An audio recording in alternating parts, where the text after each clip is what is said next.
हमारा next topic है how strong acid and base are. Okay, तो कोई भी एसिड और बेस कितने स्ट्रॉन्ग है, तो हमें कैसे पता लगाएंगे कोई भी एसिड और बेस का स्ट्रेंथ। ओके, तो कोई भी एसिड और बेस का स्ट्रेंथ हम पता लगाएंगे बाय पीएच पेपर। ओके, तो पीएच पेपर हमें क्या देगा कि पीएच पेपर ना ही हमें सिर्फ हमें इतना ही नहीं बताता कि कोई भी सब्सटेंस एसिड है या फिर बेस है, पर वो हमें ये भी बताएगा कि वो कितना एसिडिक है या फिर कितना बेसिक है। वो हमें उसकी इंटेंसिटी भी बताएगा कि ये कितना बेसिक है या फिर कितना एसिडिक है। तो पीएच पेपर जो है वो हम कोई भी सब्सटेंस में अगर लगाएंगे तो वो अपना कलर बदलेगा, और वो बहुत सारे कलर बदल सकता है, और हर एक कलर का एक अलग मीनिंग होता है जिससे हम पता लगा सकते हैं कि वो कितना एसिडिक है या फिर कितना बेसिक है। चलो देखते हैं इसे एक डायग्राम से। तो ये रहा हमारा डायग्राम। तो ये जो देख रहे हो 1 से 14 तक ये पीएच का स्केल है। पीएच जो होता है वो 1 से 14 तक हो सकता है, और ये सारे कलर अलग अलग पीएच के लिए।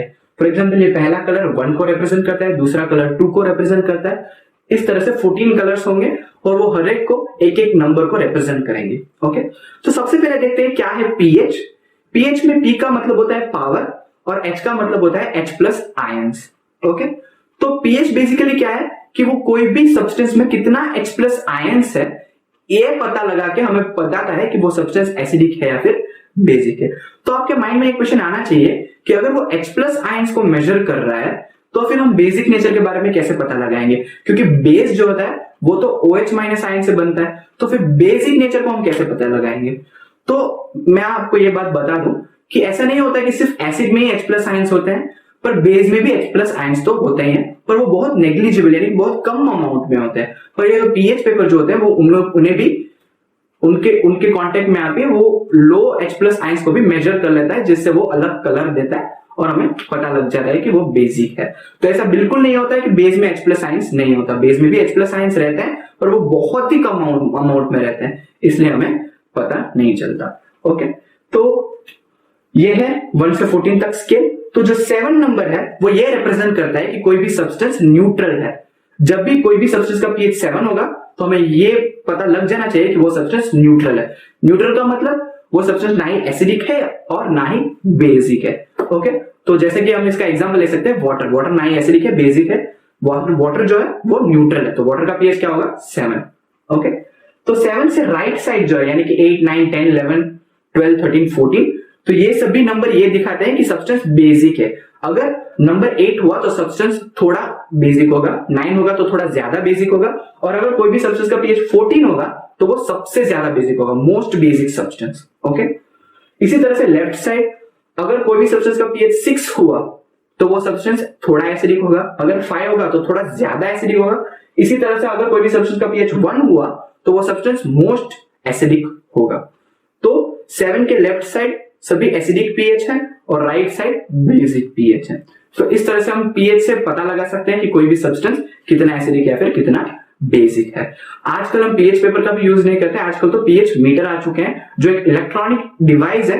अगर इसे हम कोई भी सब्सटेंस में डिप करेंगे तो वो डिजिटली बता देगा क्या है पीएच।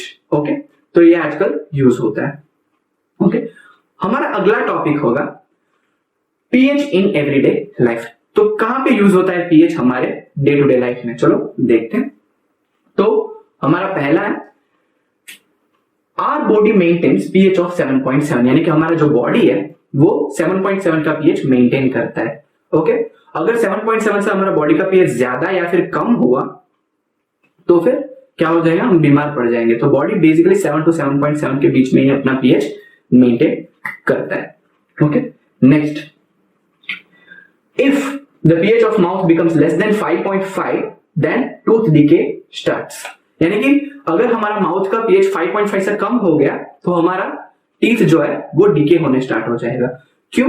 अगर डिके का मतलब क्या है, यहाँ पे दांत जो है वो गलने लग जाएंगे। ओके, क्योंकि एसिडिक हो जाएगा पूरा माउथ, इसलिए तो इसीलिए हम क्या करते हैं, रोज ब्रश करते हैं। Okay, if the water inside cloud have pH of less than 5.6 then it results into acid rain, यानी कि जब भी क्लाउड में जो वाटर है उसका पीएच अगर 5.6 से कम हो गया तो रिजल्ट में क्या होगा, एसिड रेन होगा। ओके, जैसे कि आपने सुना होगा। Next, all plants maintain a specific pH for their healthy growth, यानी कि हर एक प्लांट अपना एक ओन स्पेसिफिक पीएच मेंटेन करते हैं जिससे वो हेल्दी ग्रोथ हो सके। ओके, नेक्स्ट हमारा पॉइंट है animals and insects also use pH for their self defence. यानी कि एनिमल्स और इंसेक्ट्स जो होते हैं वो अपने सेल्फ डिफेंस के लिए पीएच का यूज करते हैं। इसका मतलब ये है कि जो हनी भी होता है वो हमें बाइट करता है तो हमें जलन होती है। क्यों जलन होती है? क्योंकि जो वो बाइट करता है तो मिथेनोइक एसिड जो है वो हमारे स्किन पे छोड़ जाता है। तो ये मिथेनोइक एसिड कैसा होगा? एसिडिक। तो इसका पीएच कैसा होगा? लो होगा। तो ये पीएच का सहारा लेके अपना सेल्फ डिफेंस कर रहे हैं। और लास्ट पॉइंट है the hydrochloric acid secreted in stomach for digestion have pH of 1.1 to 1.2। यानी कि जो हाइड्रोक्लोरिक एसिड हमारे स्टमक में सिक्रेट होता है डाइजेशन के लिए उसका पीएच 1 से 1.2 के बीच में होता है, जो हाईली एसिडिक होता है, क्योंकि सबसे हाईएस्ट एसिडिक सब्सटेंस पीएच 1 का होता है और हमारे पेट में जो हाइड्रोक्लोरिक एसिड सिक्रेट हो रहा है वो भी पीएच 1 का ही होता है। तो ये थे हमारे pH in day to day life.